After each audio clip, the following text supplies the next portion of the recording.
আহকচোন আজি আমি উৰাং মাছৰ জুতিকে লওঁ। এনেকৈ উৰাং মাছ কেইপিচ মই ফ্ৰাই কৰি লৈছোঁ।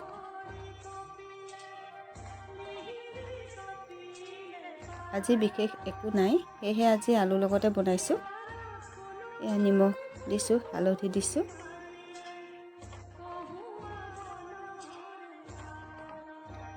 এতিয়া এনেকৈ আমি আলুখিনি লৰাই বগাই সিজাই ল'ম।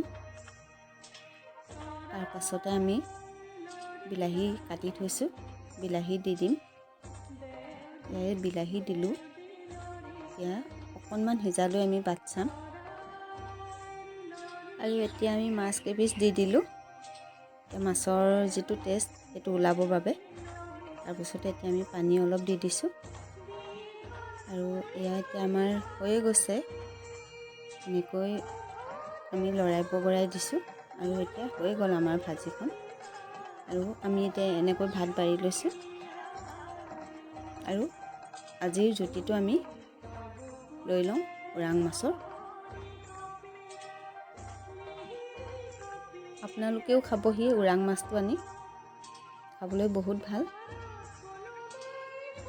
তেনেকৈ কাঁইট নাই, সেয়েহে খাবলৈ সৰু ল'ৰা ছোৱালীয়েও খাবলৈ পাৰে নিশ্চয়।